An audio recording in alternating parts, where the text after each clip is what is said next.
वज़ीर-ए-आज़म मोहम्मद शहबाज शरीफ की ज़ेर सदारत निजकारी कमीशन की उमूर पर इजलास। शुरा से गुफ्तगू में वज़ीर-ए-आज़म ने कहा कि खसारे का शिकार रियासती मिल्कियती इदारों की निजकारी हुकूमत की अव्वलीन तरजीहात में से है। PIA से 75% हिस्स की कामयाब निजकारी बारिश का पहला कतरा है। वज़ीर-ए-आज़म की निजकारी कमीशन में इस्लाहात के हवाले से काम तेज़ करने की हिदायत। ज़रई शोबे की इस्लाहात को हुकूमत की अव्वलीन तरजीह करार दिया। कहा कि सूबाई हुकूमतों से मिलकर ज़रई तरक्की के लिए इक़दाम कर रहे हैं।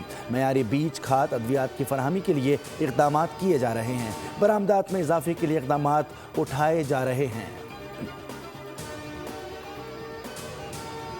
अफगानिस्तान और भारत मिलकर आ जाएं, दोनों अपना शौक पूरा कर लें। मज़ा ना करा दिया तो पैसे वापस। तर्जुमान पाक फौज का बड़ा challenge. DG ISPR lieutenant general Ahmed Sharif Chaudhry ने प्रेस कॉन्फ्रेंस में कहा कि मार्का हक में भारत का जब मुंह काला किया तो दुनिया ने देखा। भारत ने शिकस्त खाने के बाद दहशतगर्दी को हवा दी, फितना और खवारिज को इस्तेमाल किया। अफगान तालिबान, खवारिज और हिंदुस्तान का गठजोड़ खुलकर सामने आ गया है। नरेंद्र मोदी अफगान तालिबान के नए हीरो बनकर सामने आए। दहशतगर्दों से झड़पों के दौरान तालिबान का नाम निहाद वज़ीर ख़ारजा कहाँ था?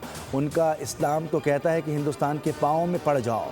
अफगान तालिबान के आने के बाद दुनिया भर के दहशतगर्द अफगानिस्तान में मौजूद हैं। गुज़िश्ता साल 27 खुदकुश धमाके हुए। इन वाक़यात में सब के सब अफगान निकले।